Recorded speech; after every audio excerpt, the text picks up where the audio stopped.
if you want to institutionalize an encroachment that this flower box represents, if you want to make Well, it's there. It's well, sir, I think you'll hear a bit more about this flower box because it is there, just as those concrete forms are there.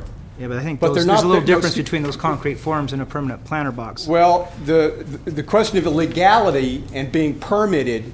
Okay, I got my question answered. So now I have another question for you. Is what's up in the This air. photo that you gave us, it says date NA.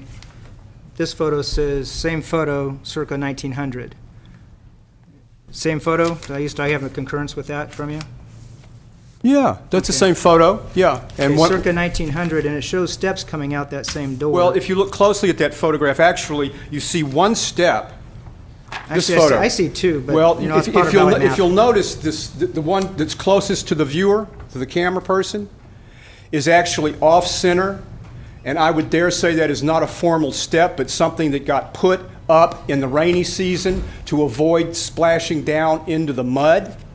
I wasn't around in 1900, so I can't answer Neither that was one. I, but I'll go. But it this looks to me far. like there's two steps. If you- Wherever if you- they're made of or how permanent they are, there's two steps If you look at the there. 1965 photograph, I don't see anything there. I don't see anything I there at know, all. amazing, but we're talking about historical, and to me, 1900 is a little more historical than 1965, but and that's why I'm just trying to, and I want what- to make sure, Mr. Edmondson, that's the end of my questions, but I just want to make sure I understood the photo correctly, and you've explained that. I think that's an accurate. I think what one could safely say, sir, is that there is a single step from I can't the door. safely say that. Well, if you look carefully, I'm you'll looking see carefully. It's that right the one that's closest to you is not on center of the structure. Well, it could have been Why bad would carpenter. anybody? Oh, I know, I Why would don't anybody, know. a craftsman, bother to put an integrated step? I don't know. I Off wasn't around. center.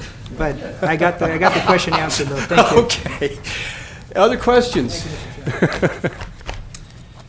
Thank you, Mr. I Edmondson. do I have this 51 seconds? Is this mine, or did this kind of just go away in the question session? You have 51 seconds remaining. I would like to iterate this flower box. We don't know that it was ever obtained an MHRB permit. We're pretty certain it never received an encroachment permit from the county. So to base your approval or your upholding of the MHRB decision based on the existence of this flower box, it may well be that this flower box is entirely unpermitted and illegal, and I'm hopeful that somebody can shed some light on this. Thank you so much. Thank you, Mr. Edmondson. We'll now take 20 minutes testimony from the applicant, and you do have 20 minutes? The plans that you got from the building department? Yeah. Thank you.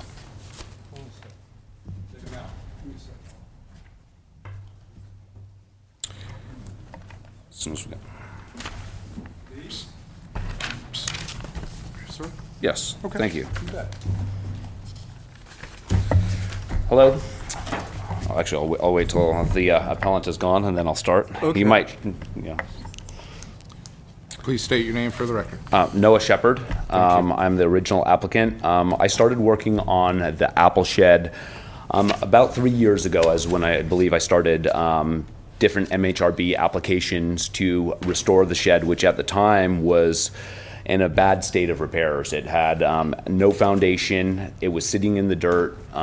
It was rotting away. It was leaking. All of the windows that were installed sometime, I believe, in the 70s were rotting out. And so I painstakingly, over the last couple of years, taking my time, because I did not actually know what I was going to use the apple shed for at that time, started restoring it. And I did not know that I was going to use it for, my intention now is to actually have it used for a haircutting studio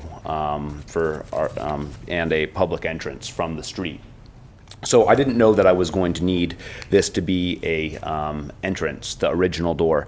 As you can see, as Mr. Delbar pointed out, this has always been the entrance to the apple shed historically. I would also like to point out that the plans that Mr. Edmondson has presented to you with the 42 inches are actually a plan that was denied. This is not the correct, this is not what the plan that is being appealed. The MHRB approved a different plan, which is actually in the this folder that I presented for you. The back page, it actually shows a revised plan, because as was stated earlier, the plan has come before the Historical Review Board many times, and there's been many different discussions about how to best achieve entrance into this building, and this was one of the plans that was denied, and they told me to go back to the drawing board. As far as the elevations, since it will tie, now the new elevations you can see here, the one that was actually approved by the Historical Review Board is actually 3 feet, and it is exactly in line with the planter. So it does not extend for 42 inches, but 36 inches out. And also, in changing the direction of the entrance and tying into the existing brick walkway or steps there, we have already achieved 1 step up, so it's not as high off the ground. You don't need as many steps because it's tying into the existing walkway. As far as answering the question about the planter, that has been there. I repaired it, but it was right as it was as long as I can remember. I started working on the McCallum House property in 1986, and as far as I can remember, that's always been there.